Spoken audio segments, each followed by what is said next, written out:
Además del achicamiento del Estado, la privatización de los bienes estratégicos, la flexibilización laboral, la inserción al mercado global, la suscripción de los tratados de libre comercio, la imposición de tributos regresivos dentro del recetario neoliberal se exigía a los gobiernos la disminución del gasto social, es decir, del presupuesto para la salud, educación, vivienda, salubridad, pues se consideraba que esos gastos eran la causa de los déficits fiscales en nuestros países. Recordemos que, como lo sostenía Pavel Muñoz en su anterior conferencia dada en nuestra universidad, la política social y económica se la aprobaba en Washington en las cartas de intención. Lo importante para las multilaterales de crédito era que los países cuenten con los suficientes recursos para pagar la deuda externa. La última carta de intención la suscribió el mejor amigo de los Estados Unidos, aquel que ofreció morir en el intento. Desde el 2007, el panorama de lo social ha cambiado, no solo por el hecho de que se ha optado por otra denominación del Ministerio de Bienestar Social, sino porque de acuerdo con el Plan Plurianual 2007-2010 y con el Plan Nacional de Desarrollo para el Buen Vivir, le corresponde al Estado auspiciar la igualdad, cohesión e integridad social y territorial en la diversidad. ¿Cuál es el texto del objetivo número 1 de este plan? Partiendo del análisis que los procesos de exclusión tienen en el Ecuador raíces histórico-sociales en las últimas décadas que se agudizaron, transformaron y emergieron debido a cambios generados por la globalización. Las formas y condiciones de exclusión expresadas en la estructura social han impedido el ejercicio pleno de la ciudadanía a personas y grupos específicos. Este último es un texto del diagnóstico del objetivo número 1 del Plan Nacional de Desarrollo. Para profundizar en este análisis, la Universidad Técnica del Norte ha invitado a uno de los más importantes académicos del país, quien ha formado parte del equipo de diseño del actual Plan Nacional de Desarrollo. El doctor Pavel Muñoz nos va a ilustrar sobre las políticas sociales, la inclusión social y la superación de la pobreza. Muchas gracias.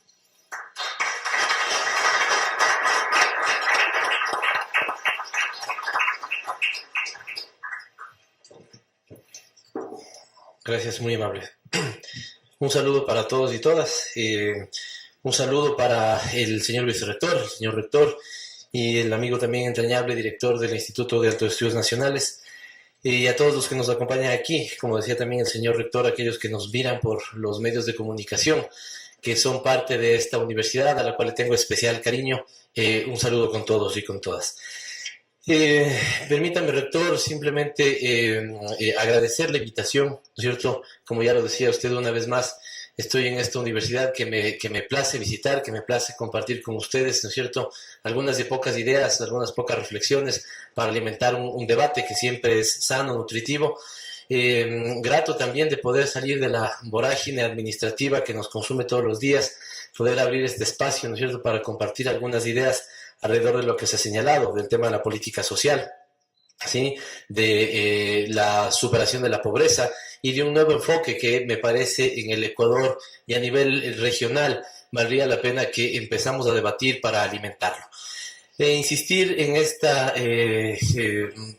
digamos, complacencia que tengo de poder compartir con esta universidad, con los alumnos y alumnas que se han dado cita, ¿no es cierto?, con los compañeros y colegas profesores que seguramente también nos acompañan, estas ideas que espero sean, ojalá, fructíferas para alimentar un debate que, como he dicho, siempre es sano, siempre es oportuno, siempre es pertinente tenerlo, más aún en los predios de las universidades ecuatorianas y más aún, ¿no es cierto?, en, digamos, descentralizar este debate que muchas veces lastimosamente suele concentrarse, ¿no es cierto?, en centros académicos de Quito, de Guayaquil. Hacerlo en una ciudad como Ibarra, en esta maravillosa provincia de Imbabura, es para mí siempre grato y me llena de complacencia, insisto. Decirles además que más que una conferencia estructurada, digamos, que devele, ¿no es cierto?, y concatene un conjunto de ideas que puedan ser ya preelaboradas, prefabricadas, ¿no es cierto?, dadas muchas vueltas. En realidad he decidido, por la cercanía, por la confianza con esta universidad, con el espacio que se me ha brindado, se me ha invitado, más bien poner a consideración de ustedes un conjunto de ideas que me parece podrían ser interesantes para reestructurar el enfoque conceptual de la política social en el caso ecuatoriano y, como insisto, en lo que podría ser la reestructuración de los estados latinoamericanos, que es lo que está pasando en buena parte de los países de la región. Así que insistir en esta idea, más que una conferencia absolutamente estructurada, me parece que he decidido poder compartir con ustedes, ¿no es cierto?, al menos 4 ideas que me parecen centrales en este momento, donde en el país estamos afrontando un proceso de profundo cambio, ¿no es cierto?, catalogado, llamado por las instancias del gobierno, por aquellos que estamos cercanos, como un proceso de revolución ciudadana. Me parece que hay 4 elementos fundamentales que nos podrían orientar para una discusión más profunda de la política social. En ese sentido, quisiera simplemente resaltar y recuperar algunos antecedentes brevísimos, ¿no es cierto?, ya señalados por Osvaldo, pero que me parece que de alguna u otra manera son fundamentales. Y es que efectivamente los países latinoamericanos vienen, y en este caso el Ecuador, vienen de una larga tradición de desinstitucionalización, ruptura y debilitamiento de los estados nacionales, como ya se señalaba, donde además de otras características como la pérdida de soberanía, la incorporación o la, digamos, imposición de una receta dogmática en el campo económico, uno de los espacios profundamente debilitados tiene que ver con el espacio de lo social. Y a mi juicio ese debilitamiento tiene que ver con 2 razones fundamentales. La una, con la pérdida de importancia que desde el Estado se le dio al sector social. Diría que incluso la incorporación, ¿no es cierto?, o la penetración de principios filosóficos no ligados, digamos, con tradiciones asociativas, comunitarias, solidarias, como en el caso de las comunidades andinas, sino ligados más bien con el individualismo, ¿no es cierto?, con el sálvese quien pueda, con el dejar hacer y el dejar pasar, ¿sí?, propios de la filosofía liberal, ¿no es cierto?, y del dogma neoliberal. Entonces, estos principios me parece que orientaron de alguna u otra manera la forma en la que los estados fueron dejando de lado el terreno de lo social. Pero no lo he hecho hace mucho tiempo, debería reconocer que hasta extraño un poco esa reflexión, pero cuando en la Universidad Católica de Quito, yo daba una materia que era Sociología del Desarrollo, insistía mucho en la crítica al desarrollo y por lo tanto a la participación en su momento, ¿no es cierto?, de las organizaciones no gubernamentales que coparon el espacio de lo social. Insisto aquí, un paréntesis, no estoy metiendo, digamos, a todas las organizaciones de un solo saco, tampoco estoy haciendo una crítica en este momento a la participación de las ONGs, más bien estoy ubicando esta realidad, ¿no es cierto?, en un contexto más grande, que es el de el retiro del Estado sobre la intervención de lo social. Pero ¿por qué entonces rescato esta idea? Rescato esta idea sobre todo por lo que un sociólogo peruano que se llama Alberto Paniagua señalaba en los años 90. Y es porque esta realidad expresada en el retiro del Estado y la participación de organizaciones de la sociedad civil o organizaciones no gubernamentales provocó lo que él llama una fragmentación de lo social. y yo diría que también una clientelización fuerte de la política social. Es decir, la política social ya no era, ¿no es cierto?, un todo orientado al mejorar las condiciones de bienestar de las sociedades, sino que de alguna u otra manera se le enfocaba clientelarmente para un conjunto de poblaciones que entraban en el discurso del desarrollo en determinados momentos históricos. Es decir, si uno analiza, por ejemplo, lo que fue el discurso del desarrollo hacia finales de los años 70 y fundamentalmente inicios de los 70, apareció la concepción del desarrollo rural integral, que no hacía sino otra cosa que aparecer o permitir que aparezcan el primer cliente en masa de la acción del desarrollo.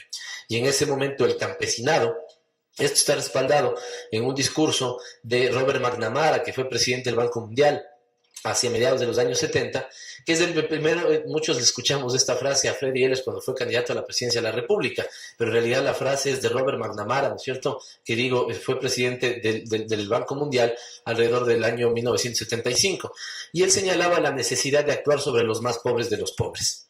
Es decir, y evidentemente en los contextos latinoamericanos y en los contextos rurales latinoamericanos, los más pobres de los pobres eran los sectores indígenas y campesinos. Y surgió así entonces el desarrollo rural integral. Señalo esto entonces porque me permite señalar que el desarrollo de lo social o la práctica sobre lo social ha estado entonces caracterizada desde los años, digamos, desde los años 80 y 90 fundamentalmente, estuvo caracterizada por un abandono del Estado, pero también por un discurso del desarrollo, ¿no es cierto?, que fue incorporando de manera paulatina un conjunto de clientes de la política social. Insisto en este ejemplo de los campesinos en la década del 70, pero después podría insistir, ¿no es cierto?, en el ejemplo de las mujeres en la perspectiva del desarrollo en la década de los 80, de los niños, de la niñez, ¿no es cierto?, de la adolescencia, y no solamente de la niñez y la adolescencia, sino también de los niños afrodescendientes o afroecuatorianos, ¿no es cierto?, de los niños indígenas, ¿sí? Es decir, de alguna u otra manera, ¿no es cierto?, esa lógica de fragmentación de lo social, a ratos digo esto de manera figurada, casi caricaturizada, ¿no es cierto?, lo que provocó es que básicamente los hombres blancos mestizos entre los 18 y los 65 años hayamos sido los únicos que no hayamos tenido respaldo, ¿no es cierto?, en organizaciones, en ONGs, en fundaciones que hayan operado de esa forma la política social.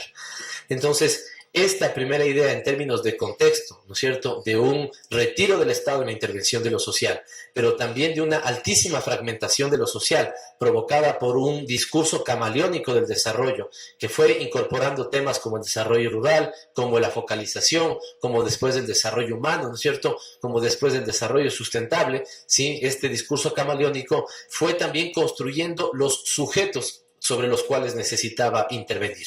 ¿Sí? Ahí, desde la línea Foucaultiana, hay algunos de aquí, ¿no es cierto?, acercanos a la filosofía y al pensamiento postestructuralista. Desde esa línea Foucaultiana son famosísimos los estudios postestructuralistas que nos hablan de esta realidad, de cómo el desarrollo iba construyendo las realidades de las cuales hablaba y sobre las cuales quería intervenir, ¿no es cierto? Es decir, el discurso de la pobreza, la propia construcción del tercer mundo, ¿no es cierto?, aparecían como construcciones discursivas planteados en una lógica dicotómica del primer y tercer mundo seguramente, ¿no es cierto?, de países ricos y países en desarrollo, que legitimaban la intervención de las ONGs, de la cooperación internacional sobre la acción social de los estados. Como un primer antecedente me sirve para señalar que a pesar de los grandes resultados que en el proceso de revolución ciudadana que vive el Ecuador, a pesar de los grandes resultados, insisto, que hemos venido alcanzando en distintos frentes, creo que la recuperación de la planificación es una cosa fundamental. Creo que la recuperación de la infraestructura, ¿no es cierto?, y lo que se llama el capital físico para promover el desarrollo es una cosa importante. Siento que no sé si no he venido mucho tiempo a Ibarra, ¿no es cierto?, o es que ha avanzado rápido la construcción de la vía, pero digamos lo que se ha hecho en infraestructura, en vialidad, ¿no es cierto?, sí, en infraestructura de salud y de educación en el país es importante. Pero creo que uno de los sectores, y aquí estoy haciendo, y aquí quisiera que buena parte de la charla que quisiera compartir con ustedes esté caracterizada por un pensamiento o por un sentimiento autocrítico, ¿sí? Buena parte del enfoque sobre lo social no creo que ha sido lo suficientemente revolucionario. Es decir, seguramente hemos tenido, ¿no es cierto?, una perspectiva de reforma importante, ¿no es cierto? No quisiera decir que hemos tenido un espíritu reformista, pero sí estoy casi convencido de que nos falta imprimir un sentido mayormente revolucionario sobre el sentido de lo social. Creo que en los últimos meses, ¿no es cierto?, la tónica de discusión planteada por el presidente de la República nos está llevando a ese escenario. Ventajosamente nos está llevando a ese escenario. En todas las reuniones que mantenemos con el señor presidente de la República, él está empezando las reuniones con una frase que termina siendo lapidaria para todos y en cualquier sector en el que estemos compartiendo. Ustedes saben que estamos básicamente a 4 años desde lo que inició este proceso de revolución ciudadana, ¿no es cierto? Desde su primer inicio, digamos, ¿no es cierto? Porque desde la Constitución yo diría que tenemos una suerte de renacimiento, pero desde ese primer inicio básicamente hemos estado 4 años. Y el presidente entonces suele iniciar las reuniones diciendo: si ustedes no se dan cuenta, estaríamos entregando ya el país de un primer periodo de gobierno. ¿Cómo estamos entregando ese país? ¿Sí? Y eso sirve, digamos, para remover el sentido autocrítico que debería imperar en todo ejercicio de gobierno para saber qué hemos hecho y qué no hemos hecho. El presidente lo dice en un sentido mayor. El presidente lo dice para exigir mucha mayor precisión y celeridad en los cambios que amerita el Ecuador. Y hace poco tiempo que estuvimos en una reunión evaluando, digamos, la composición del presupuesto del sector social para este año 2011, este fue un elemento, ¿no es cierto?, que en lo personal me llamó muchísimo a la reflexión. Es decir, a 4 años de iniciar un proceso de revolución ciudadana, ¿cierto?, ¿qué país estamos entregando en términos de lo social? Y creo que estamos entregando un país que ha cambiado muchísimo, que ha mejorado muchísimo, pero que seguramente, ¿no es cierto?, debería imprimir mayor sentimiento y mayor perspectiva revolucionaria sobre el enfoque y el trabajo de lo social. Así que, básicamente, este es el sentido fundamental que yo quisiera poner a esta charla que insisto en lo que dije al inicio, fundamentalmente hará referencia a 4 ejes de reflexión que me parecen fundamentales. Para poder conectarme con estos 4 elementos, lo último que quisiera decir en términos de antecedentes es una cosa que también señaló Osvaldo.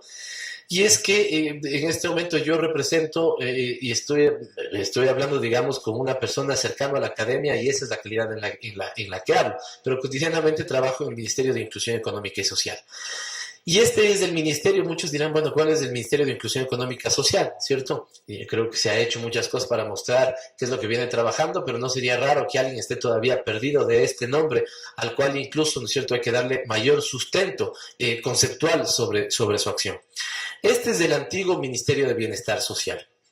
Y de la misma forma, hace poco tiempo que estaba yo preparando una charla para los funcionarios del ministerio, empecé a ver un poco todos los orgánicos funcionales y todas las misiones y visiones que se habían discutido sobre este ministerio desde más o menos los años 60. Y me dio la sensación que lo que habíamos consolidado o lo que se había venido consolidando con los años es un ministerio con 3 características.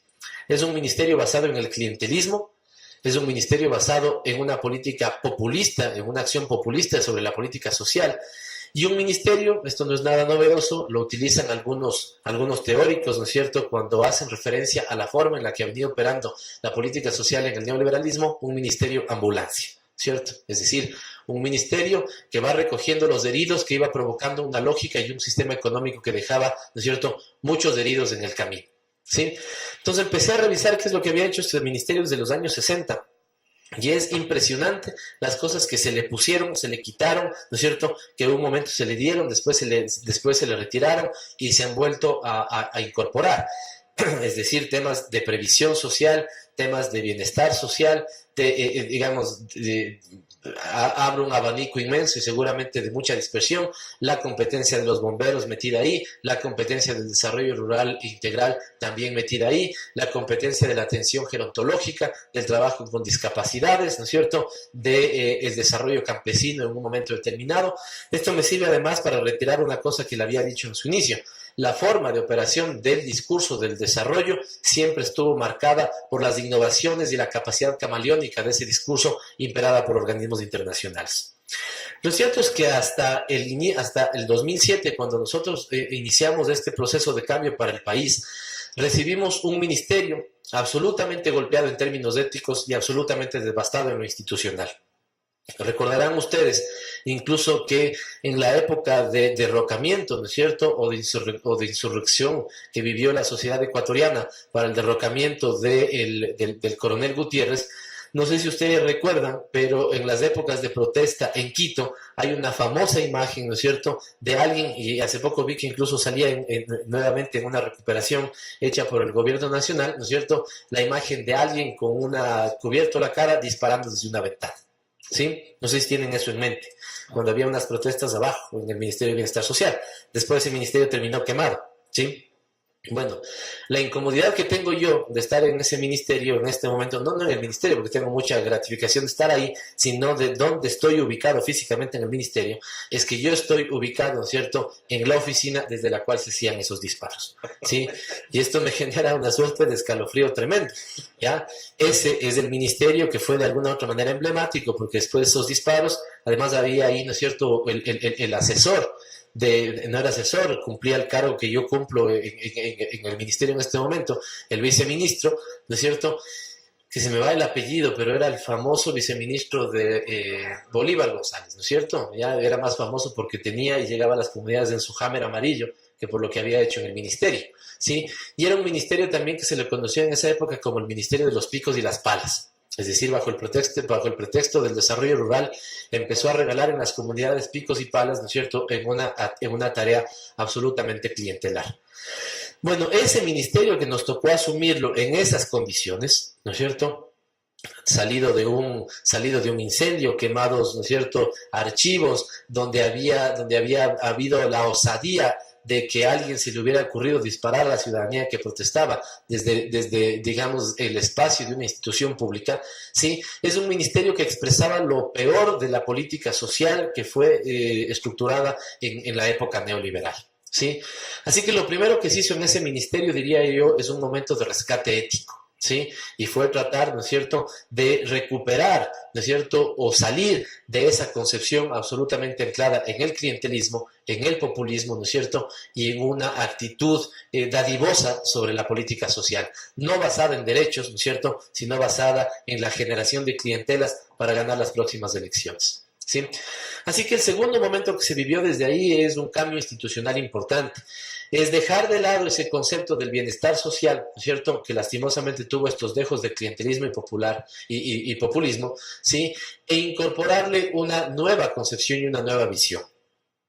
Más adelante voy a decir que creo yo que hay que insistir y darle mayor contenido a esa conceptualización, pero es el ministerio que se creó como un ministerio de inclusión económica y social, ¿sí?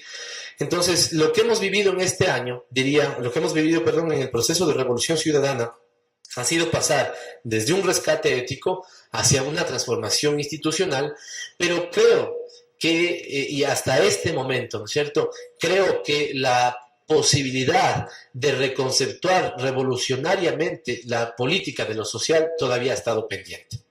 Todavía ha estado pendiente y es un trabajo que en este momento estamos absolutamente decididos de hacerlo en este ministerio, en el de Inclusión Económica y Social, y es eso fundamentalmente lo que yo quisiera compartir con ustedes.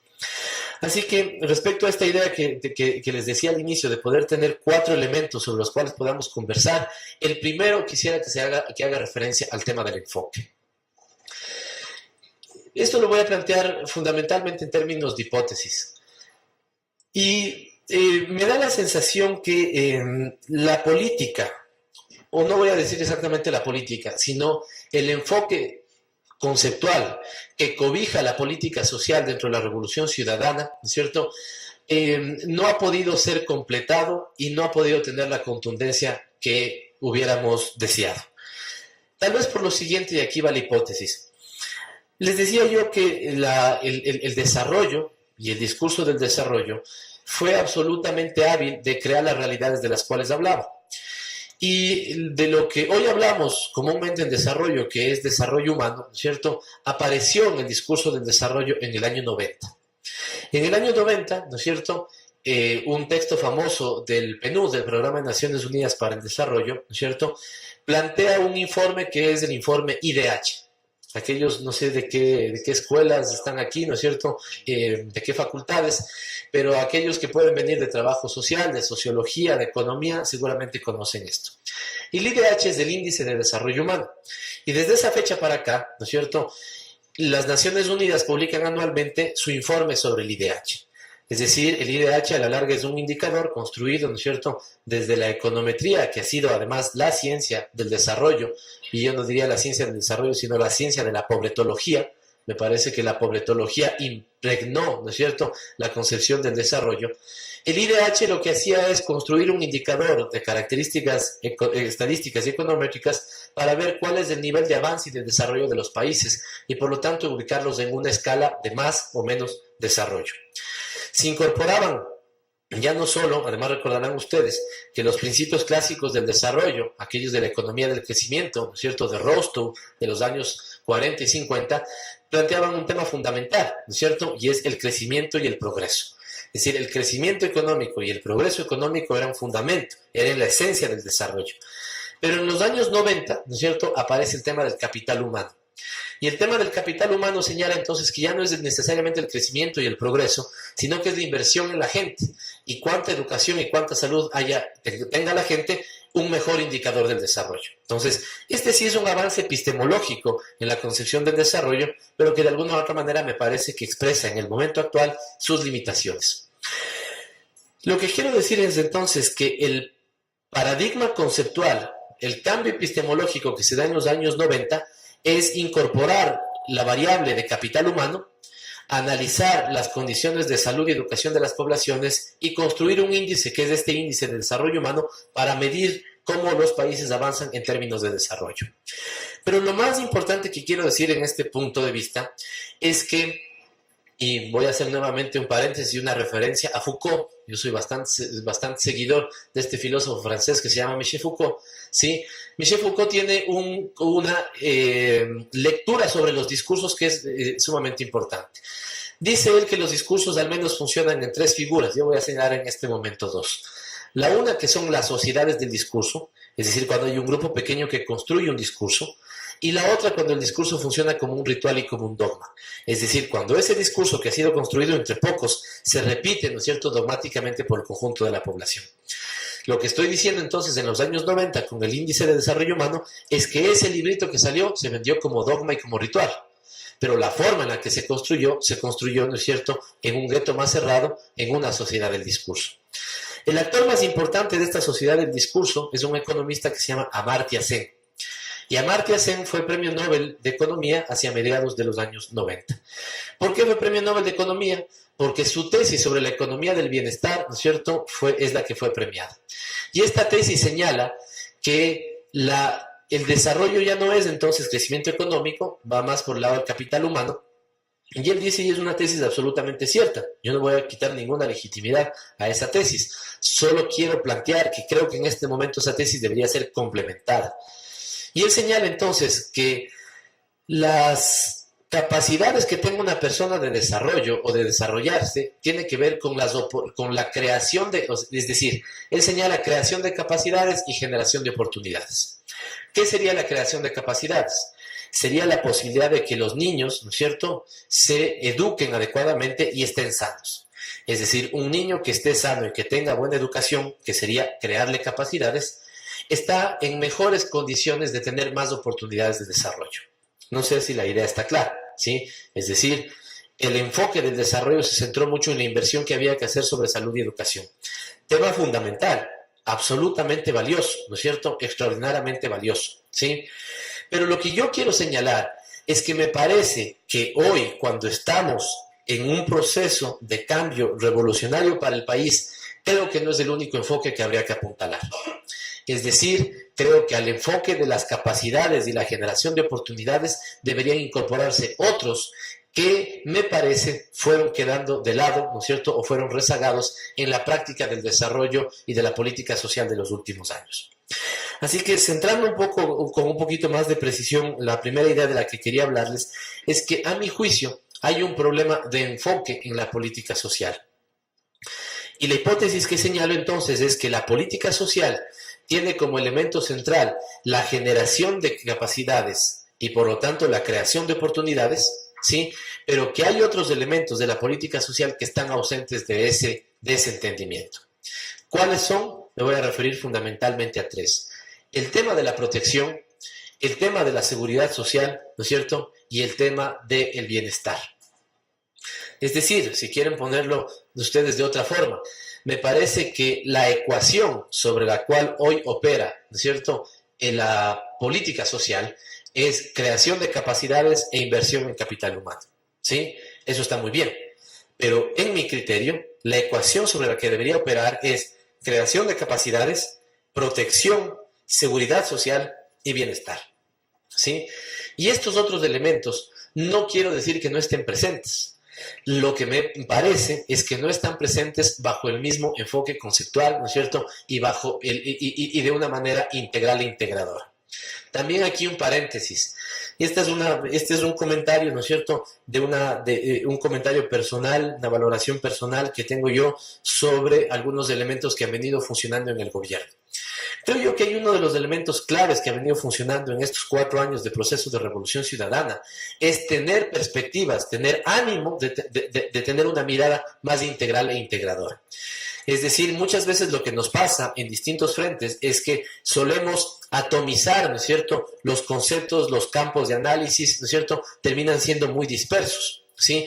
Y en cambio, cuando podemos tener bloques conceptuales más integradores, me parece que los resultados que tenemos, incluso en las acciones concretas, son más interesantes. Lo que estoy señalando es entonces que en lo social no es que no ha existido un enfoque sobre protección, sobre seguridad o sobre bienestar. Lo que pasa es que han estado jugando por andariveles distintos al de la creación de capacidades. Y entonces me parece que hay un elemento fundamental que tiene que ver con construir un paradigma, un marco teórico, ¿no es cierto?, una forma epistemológica distinta de mirar a la política social que creo que podría tener grandísimas posibilidades de otorgarnos mejores resultados que los que estamos teniendo hoy. Me refiero al tema de la protección de manera breve, ¿sí? Nosotros en el Ministerio estamos apostando a construir un sistema integral de protección. Y cuando me refiero a un sistema integral de protección, me refiero a un sistema, ¿no es cierto?, que integre al menos 3 conceptos. El de la protección social, el de la protección familiar y el de la protección especial. Muy rápidamente y de manera muy gráfica, ¿qué significaría cada uno de ellos? La protección social sería la acción del Estado para proteger a las familias de contingencias, ¿sí? La protección familiar, en este momento la estamos encaminando como los servicios que otorga el Estado para atender a todo el ciclo de vida, ¿sí? Después voy a explicar cada uno de esos con un poquito más de detalle. Y la protección especial hace referencia fundamentalmente a una acción preventiva, pero también fundamentalmente restitutiva frente a un escenario de violación de derechos, ¿sí? Lo que yo he dicho, muchos lo podrán ver en el territorio, aquí con sus vecinos, con sus comunidades, ¿no es cierto?, estudiarlo aquí en la universidad. El problema es que suele ser atomizado. Un ejemplo de protección social sería el bono de desarrollo humano. Un ejemplo de protección familiar sería la acción que hacemos en desarrollo infantil en el INFA. Y un ejemplo de protección especial sería la acción que el Estado debe hacer frente a la restitución de derechos de una adolescente que ha sido violada por su padrastro, por ejemplo, ¿ya? El problema de la concepción de la política social es que estos elementos han sido vistos separados, disociados y no como un todo, no formando parte de un sistema integral de protección.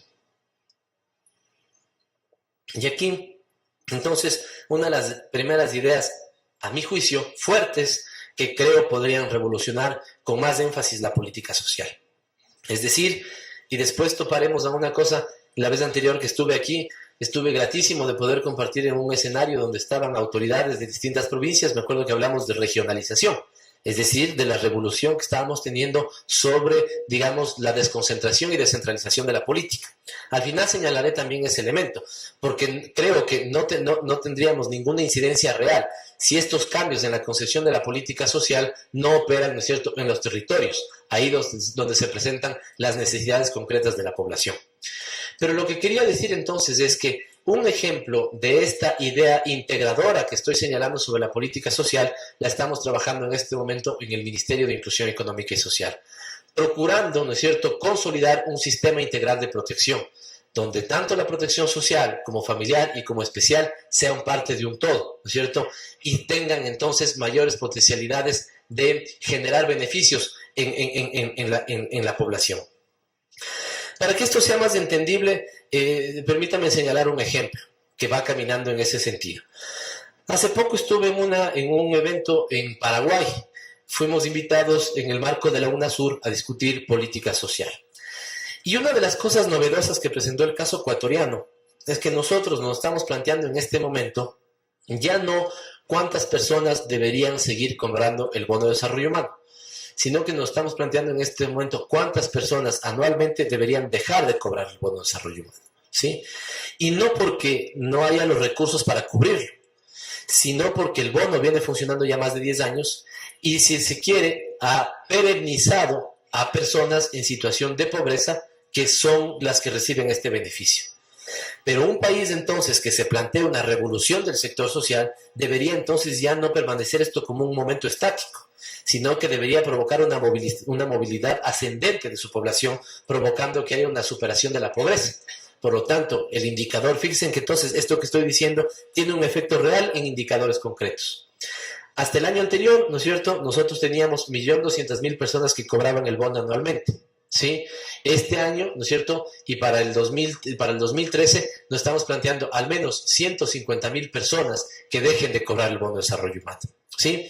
Esto visto desde una perspectiva, ¿no es cierto?, dirían, bueno, entonces 150.000 personas que ya no cobran.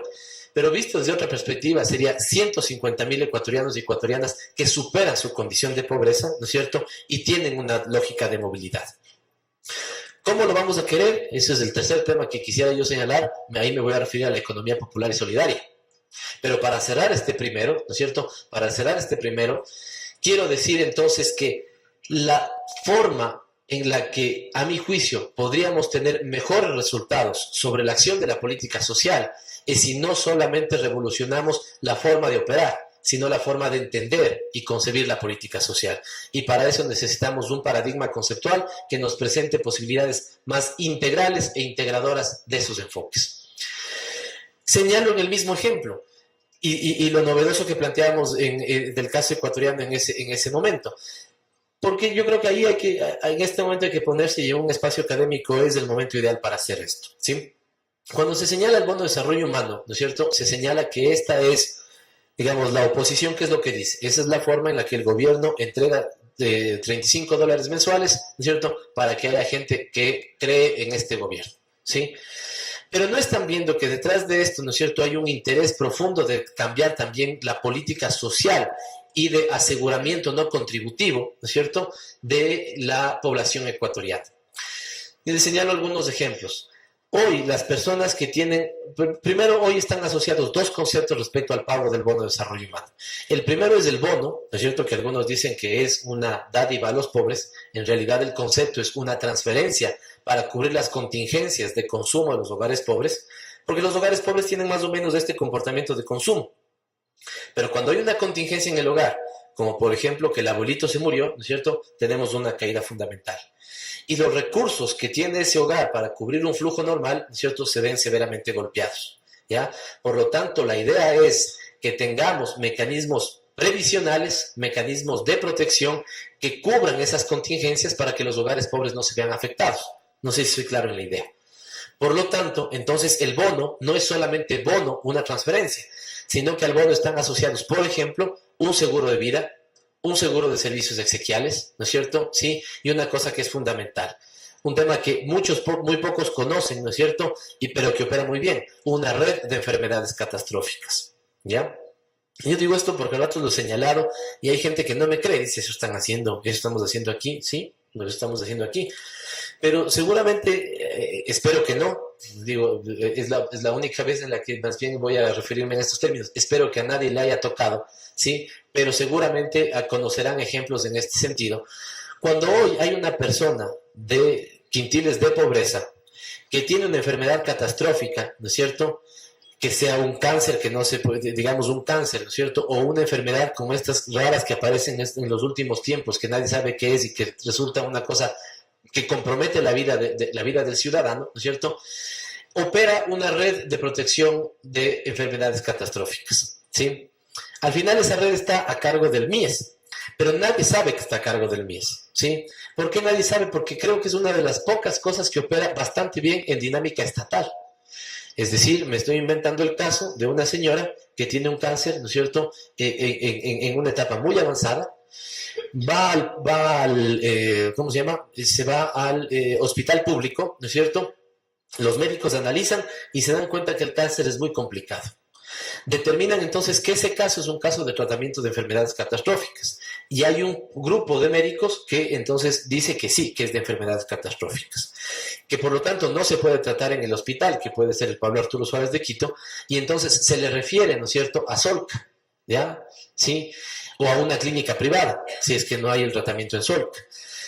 Esa persona sigue el tratamiento hasta que termina. Y la lógica es que termine exitosamente. Y puede ser que ese tratamiento termina en el hospital. Perdón que no hable de hospitales o de clínicas de Ibarra, no las conozco, ¿sí? Perdón el localismo, ¿no es cierto? Termina en el Hospital Metropolitano de Quito, ¿ya? Esa persona nunca pagó un centavo. Nunca pagó un centavo. Nunca supo que el MIES cubrió los gastos. Siempre fue el sistema de salud el que siguió ese caso hasta su resolución final. Pero detrás operó una red de protección sobre enfermedades catastróficas. Si el caso fuera otro, como lo hemos tenido, es muy probable que ese tratamiento no lo tengamos en el país, pero que lo haya en Houston o que lo haya en Tokio, ¿sí? Esa persona va a Houston o va a Tokio. Y eso es lo que a ratos nos han dicho, eso están haciendo ustedes. Efectivamente estamos haciendo en el país. Hay al menos 70,000 casos. Ya me puse a dudar con el dato, me parece que son 40 en realidad. Hay 40,000 casos en los últimos 3 años que han pasado por esa dinámica. Es decir, gente que se ha tratado sus enfermedades en clínicas o hospitales privados o que ha salido fuera del país a hacer ese tratamiento. Nunca tuvo que gastar un solo dólar, ¿no es cierto?, en su tratamiento, ¿sí? El Estado cubrió eso. ¿Qué es lo que quiero decir entonces? Que para nosotros el concepto del bono no es una transferencia que damos por ganar votos. El concepto del bono, ¿no es cierto?, nos activa un piso de protección social, ¿sí? Y finalmente el otro elemento que está asociado a este tiene que ver con pensiones asistenciales. Hoy, adultos mayores que nunca aportaron a la seguridad social y que por lo tanto no tienen pensiones que cobrar, reciben de manera universal, ¿sí? Bueno, la pretensión es que sea universal al 2013. Hoy más o menos tenemos 400,000 adultos mayores que nunca estuvieron afiliados a la seguridad social y que hoy reciben esos $35, no como el concepto de un bono de desarrollo humano, sino como el concepto de una pensión asistencial. Para no alargarme, porque a ratos uno puede engolosinarse en estos temas, ¿a dónde quiero ir? Quiero ir a que si no tenemos una visión integrada, este programa de protección puede venir por acá y la seguridad social puede venir por acá. Pero en cambio, si tenemos una mirada integrada, ¿no es cierto?, nos vamos a dar cuenta que estamos en una perspectiva, que la sociedad ecuatoriana viene caminando en una perspectiva de aseguramiento muy interesante, ¿no es cierto?, y con perspectivas de ser comparable con las distancias enormes del caso, pero de alguna u otra manera con indicios de comparación con los estados de bienestar europeos, ¿sí? Entonces, señalo nuevamente el ejemplo. Si no hacemos un esfuerzo por mirar la política social de manera integradora, vamos a seguir pensando que la protección social opera en el MIES y que la parte previsional opera en el IES, ¿no es cierto?, en el IES, ¿sí?, que además, ¿no es cierto?, fue muy criticado en la época de la Constitución, su concepto autónomo. Pero si miramos las cosas desde una perspectiva sistémica, nos vamos a dar cuenta que el Estado ecuatoriano avanza en perspectiva muy interesante hacia consolidar un sistema de protección y seguridad social con perspectiva universal. Y este es un cambio fundamental, porque entonces hemos roto un criterio básico político, filosófico, de la forma en la que actuaba la política social en el neoliberalismo. Porque recordarán ustedes que la política social en el neoliberalismo actuaba bajo un principio, que era el principio de grupos vulnerables, ¿sí? Poblaciones vulnerables, los niños como vulnerables, las mujeres como vulnerables, los indígenas como vulnerables. Pero la Constitución que tenemos nos dice que ese no es un principio válido y que, ¿no es cierto?, todos somos sujetos de derechos. Y en tanto somos sujetos de derechos, opera sobre nosotros no una política focalizada, sino una política de pretensión universal, ¿ya? Entonces, este es un cambio, ahí sí que estamos haciendo un cambio revolucionario sobre la política social, ¿sí? A eso me refiero cuando digo entonces que la política social no puede ser en este momento, además porque hay las condiciones para que no lo sea así, no puede ser la política social solamente un centrarse en educación y en salud, que son fundamentales, necesarios y valiosos, sino que a eso debería asociarse los mecanismos de protección, de seguridad y de bienestar. Y en el conjunto tendremos una política social muchísimo más contundente, ¿no? Digo, esto para los compañeros, compañeras que tienen más pretensiones conceptuales, teóricas, es la primera idea que quería compartir con ustedes. La segunda que quería compartir es respecto a lo que podría ser los conceptos de inclusión y cohesión. Y tal vez lo primero que he dicho se refiere más al a los conceptos de inclusión social. Y tal vez una sociedad, hace poco el presidente, yo no sé si ustedes lo oyeron, después de que vino de Corea, me parece, ¿no es cierto?, vino mucho con el concepto de cohesión social. Y lo que él señalaba es que los grandes niveles de desarrollo de Corea, ¿sí?, en un momento determinado, no se debieron a la cantidad de recursos que pudieron tener, sino que se debieron a un indicador más cualitativo, a la cohesión que la sociedad coreana tenía sobre, ¿no es cierto?, la prevalencia en el conjunto de la sociedad de un conjunto de ideales sobre los cuales todos querían trabajar y todos los querían apuntalar. Es decir, una visión compartida como país, ¿no es cierto?, como sociedad, ¿sí?, que esté basada en el respeto, en la justicia, en la libertad, en la democracia, en un conjunto de valores. Podrán cambiar de una sociedad a otra, ¿no es cierto?, pero me parece que es un concepto sumamente importante. Así que decía, que lo primero hace referencia a un concepto más de inclusión social. Pero si uno va en esta perspectiva de tener una mirada más holística, ¿cierto?, más del todo sobre la política social, la pregunta es, ¿puede haber inclusión social sin inclusión económica? No. ¿Puede haber superación de la pobreza solamente con un Estado, digamos, que se convierta como protector, garante, ¿no es cierto?, como el pater familias? ¿Sí? No puede ser. Es decir, puede haber superación de la pobreza si al mismo tiempo que hay inclusión social, también hay inclusión económica, ¿sí? Esto significa entonces que cuando nosotros planteamos que el reto de la sociedad ecuatoriana en este momento no es tener más gente cobrando el bono, sino tener menos gente cobrando el bono porque ha superado la pobreza, la pregunta es ¿cómo? La respuesta entonces está en convertirle a esa persona en sujeto protagónico de su propio desarrollo. Y eso no es otra cosa que anclarle a iniciativas productivas, ¿no es cierto?, ¿sí?, o involucrarles a dinámicas económicas, ¿sí? La pregunta está, ¿a qué economía? ¿A qué dinámicas económicas? ¿Y a una economía de qué valores? ¿Es a la economía del mercado, la economía, digamos, donde de los valores individualistas del liberalismo, o es una economía que comparta otro tipo de valores? Una economía que crea en los valores del asociativismo, de la solidaridad, de la redistribución, ¿no es cierto?, del generar riqueza y al mismo tiempo redistribuir.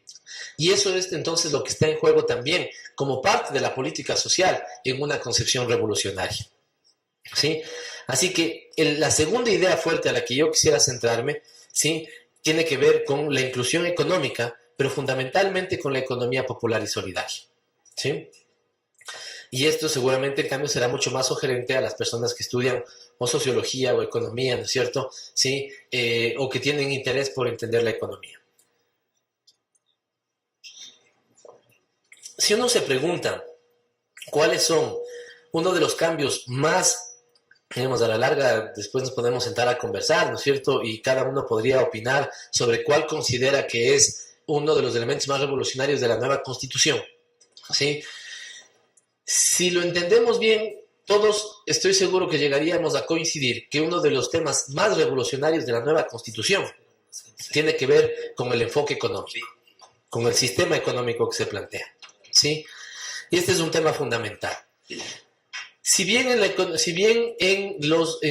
la Constitución del 98 teníamos una economía social de mercado, en la Constitución actual, la del 2008, tenemos un sistema económico social y solidario, ¿ya? Y esto yo no sé si alguien lo conoce, ¿cierto? Pero si no, me parece que amerita una explicación pedagógica importante, ¿sí? La economía social de mercado es aquella que todavía creía, ¿no es cierto?, y apuntalaba el neoliberalismo, y tenía una actitud de beneficencia respecto a los sectores sociales. La economía social y solidaria, que es la que plantea la Constitución, en realidad la Constitución plantea el sistema económico social y solidario, plantea lo siguiente: la economía está constituida de 3 pilares. El pilar de la economía pública, ¿sí?, que sería, digamos, las empresas públicas, los bienes explotados por el Estado, ¿no es cierto? ¿Sí? La economía pública. La economía privada, que es la que todos conocemos cuando vamos a hacer compras o lo que fuera, ¿no es cierto? Sí, la economía mercantil, actualizada por el mercado, ¿no es cierto? Y la tercera, que plantea la Constitución, que es el único país en este momento en América Latina que tiene ese planteamiento a nivel constitucional, es la economía popular y solidaria. ¿Sí? ¿Cuál es la economía popular y solidaria? Es esa economía que está basada, esa economía tal vez de 2 características. Uno, en muchas ocasiones está basada en una economía de subsistencia, ¿no es cierto? Es decir, la señora que vende, que tiene un puestito de caramelos y que vende los caramelos afuera del fútbol, afuera del cine, ¿no es cierto? Ya, afuera del estadio o fuera del cine, es una economía popular. Pero esta economía puede tener una característica fundamental, que es la solidaridad. Una economía popular y solidaria haría referencia entonces a un principio de solidaridad y de asociatividad basado en esa economía. ¿Sí? Un ejemplo, una mujer que sostiene a su familia con un taller de costura o digamos con su máquina y cosiendo para, ¿no es cierto?, sus clientes, ¿sí?, el momento que se asocia con 5 mujeres del barrio para generar un pequeño tallercito de costura y crecer en su perspectiva, ¿no es cierto?, ya es una economía popular y solidaria. Es decir, ha incorporado ahí, ¿no es cierto?, un principio de solidaridad, una concepción distinta de la economía, ¿no es cierto?, que hace que la economía familiar opere de distinta manera. ¿Sí? Así que este es un concepto fundamental. Creo yo que este es un concepto revolucionario, no solamente en la perspectiva de acción concreta que tiene de enganchar a las personas en estas dinámicas, sino también en la perspectiva de cambiar en su conjunto el sistema económico. Porque entonces el planteamiento que está detrás, ¿no es cierto?, es que el sistema económico comparte unos valores que son distintos a los impregnados por el capitalismo en los últimos tiempos. ¿Sí? El capitalismo, por ejemplo, nos decía crecimiento y luego redistribución. Hoy desde esta concepción estamos diciendo no, a la par crecimiento y redistribución. Incluso alterar la ecuación. Primero redistribuyamos y luego crezcamos, ¿no es cierto? ¿Ya? Es por eso en esa concepción que ustedes no sé si han escuchado al presidente su tesis de los salarios dignos. ¿Ya? Es decir, ahí hay un problema filosófico de entendimiento sobre la economía, sobre la forma de mirar que el capital, ¿no es cierto?, no es el centro de la acción económica. Es la persona, el ser humano, el centro de la acción económica. Por lo tanto, cuando el presidente plantea su crítica respecto a los salarios mínimos y su planteamiento sobre los salarios dignos es importante, es fundamental. Es un cambio político y epistemológico sobre la forma de entender la economía. Porque entonces, dice el presidente, no podemos creer que la sociedad está bien cuando todo el mundo cobra un salario mínimo. Porque el salario mínimo es cubrir lo mínimo indispensable para subsistir. Sino que lo que necesitamos es la dignificación del trabajo y por lo tanto al menos la consecución de un salario digno. ¿Sí? Es decir, no nos interesa que la sociedad ecuatoriana acceda a una canasta de pobreza, nos interesa que la sociedad ecuatoriana acceda a una canasta de dignidad. Por lo tanto, entonces señala el presidente, no es posible que haya empresas en este país, ¿no es cierto?, que cobren utilidades de millones de dólares cuando sus trabajadores apenas alcanzan el mínimo. Y entonces el planteamiento es que no podrá haber cobro de utilidades mientras una empresa no alcance el salario digno. ¿Sí? Del dicho al hecho habrá que ver, ¿no es cierto?, cómo se puede implementar eso. Pero es un enfoque revolucionario también de la política social. Porque entonces es, ¿no es cierto?, permitir mecanismos de distribución basados en el respeto y la dignificación del trabajo. No sé si está claro la idea. Es decir, no podría haber cobro de utilidades de millones de dólares si yo tengo mi planta de trabajadores ganando 240, que es el mínimo, ahora que está en 270. ¿Sí? Deberíamos al menos asegurar que nuestros trabajadores cobren el digno para, ¿no es cierto?, sí, seguramente no cobrar los 2 millones de dólares que tenemos previstos de utilidad, solamente el 1.5 millones, ¿no es cierto?, pero generar mejores canales de distribución para la sociedad ecuatoriana. Así que la segunda idea central, ¿no es cierto?, y con esto cierro esta idea, es que no puede haber inclusión social si al mismo tiempo no hay inclusión económica. No puede haber inclusión social, ¿no es cierto?, si al mismo tiempo no, ¿cómo se llama?, no permitimos que esas personas, ¿no es cierto?, salgan de la acción protectora del Estado, ¿no es cierto?, a la acción autónoma del sostenimiento de su propia vida. Este es un tema fundamental. El tercero, entonces, muy ligado con esto, tiene que ver con la superación de la pobreza. Y voy cerrando rápidamente estos dos últimos temas, ¿no es cierto? Nuevamente hay una cosa que sería importante analizar, ¿sí? Y parto de, yo creo que, y aquí, perdón, un paréntesis, ¿no es cierto? Solamente para que ustedes reflexionen, pero lo mejor y lo peor que le ha pasado a este proceso revolucionario es, digamos, por el lado de lo mejor, es tener una mala oposición, es tener una oposición pobre en sus planteamientos.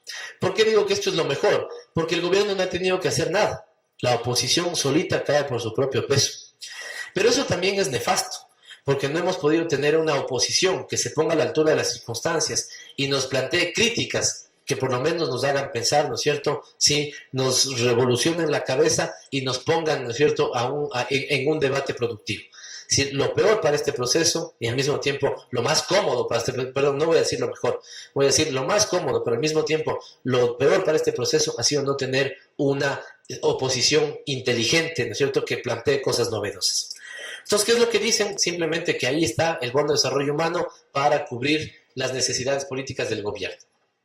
Pero en realidad, si uno mira más en detalle y si uno organiza la política social, ¿no es cierto?, de manera más sistémica, como he señalado, ¿sí?, es posible que nosotros estemos avanzando a una cosa que también es revolucionaria. Porque fíjense en qué es lo que está pasando hoy con las familias y los hogares pobres. Reciben, por un lado, el Bono de Desarrollo Humano, pero sus hijos reciben uniformes gratuitos. La salud es gratuita, la educación es gratuita. Seguramente tienen algún apoyo que igual no es monetario, ¿no es cierto? ¿Ya? Y todo eso, es decir, la suma de lo monetario más lo no monetario, ¿sí?, nos da un X. No sé si es clara la idea que estoy señalando. Una familia puede recibir monetariamente $35, pero si uno recibe lo que no es monetario, como los uniformes, los libros, la educación, la salud, ¿no es cierto?, algunas de las otras, digamos, el tema de la URIA, por ejemplo, ¿no es cierto?, el bono de vivienda o cosas de esas, si uno suma todo eso, es bastante más que $35 lo que están recibiendo los hogares pobres. Por lo tanto, se ha constituido un piso de protección social. Esto no es un invento de este gobierno, esta es una resolución internacional de la Organización Internacional del Trabajo, de la OIT. Se ha constituido un piso de protección social que le permite estar a la sociedad ecuatoriana en muchas mejores condiciones, ¿no es cierto?, respecto a la superación de la pobreza, ¿sí? Es decir, ahí nuevamente hay una acción revolucionaria de la política social, ¿sí? Con lo cual la tercera idea tiene que ver con encaminar los esfuerzos de la política social hacia la superación de la pobreza. Y finalmente, porque ya el tiempo se me terminó, finalmente el cuarto elemento que quería señalar tiene que ver con la forma organizativa de actuar en la política social, ¿cierto? ¿Sí? Todo esto que he dicho, además, hasta aquí todo lo que he dicho se desenvuelve, si ustedes quieren, en el campo técnico. Pero hay un elemento político que quisiera yo adicionar a todo esto, ¿no es cierto? Y tiene que ver con la forma organizativa, ¿no es cierto?, de operar esa política social. Si nosotros solamente trabajamos desde estos tecnicismos o estos tecnocratismos, como a veces señala el presidente, ¿no es cierto?, de operar bonito, de buena forma la política social, que es un montón, que es un gran beneficio que haya un gobierno que actúe en esas perspectivas. Pero si nosotros también no le damos un sentido político a esa acción, poco vamos a poder hacer, ¿no es cierto?, en la superación de la pobreza y en un país mejor. Así que me parece que dentro de la forma organizativa, lo importante también en la concepción de la política social es construir poder popular, lo que hace algún tiempo se llamaba poder popular, ¿sí? No podemos, porque lo que he dicho hasta aquí, muchos de ustedes serán críticos, pero lo que he dicho hasta aquí sí me parece que nos marca un país de antes y un país de la ahora. El país de la ahora es un país que tiene cambios profundos en la política social. en el bienestar de su población, en la protección de su población. Por lo tanto, si esa misma población beneficiaria de estas acciones o de esta garantía de derechos, como lo plantea la Constitución, no defiende la vigencia de esos derechos y la protección de esos derechos, poco es lo que podemos hacer. Por lo tanto, ¿no es cierto?, no podríamos ser ilusos, digamos así, de que un proceso revolucionario se sostenga solamente sobre la buena voluntad de los técnicos. Se sostiene sobre una sociedad organizada que defiende un proceso de cambio profundo para el país y para la sociedad. Por lo tanto, la posibilidad de que la política social construya poder popular también me parece que es un elemento que a mí me interesaba poner en discusión y en consideración de todos ustedes, insisto, para este momento de debate. Así que cierro en una perspectiva de resumen. He querido señalar un sentido autocrítico de decir que es mucho lo que se ha hecho respecto a la política social, pero me parece que todavía hay que imprimirle un sentido revolucionario más fuerte a esa política social. Me parece que los cambios iniciados en la sociedad ecuatoriana, ¿no es cierto?, deberíamos tener la perspectiva de que no tengan retroceso. Si de ratos incluso la gran pregunta existencial es, bueno, ¿qué pasa si viene otro gobierno o lo que fuera y democráticamente esto que es perfectamente válido y necesario y legítimo, ¿no es cierto?, hay un recambio de las fuerzas? Lo importante será que los cambios en el ámbito económico, en el ámbito político, en el ámbito social, estén lo suficientemente adelantados, estén lo más profundamente arraigados para que el proceso de una verdadera revolución ciudadana no tenga retorno. Esto es lo que quería compartir con ustedes, compañeros y compañeras. Muchas gracias.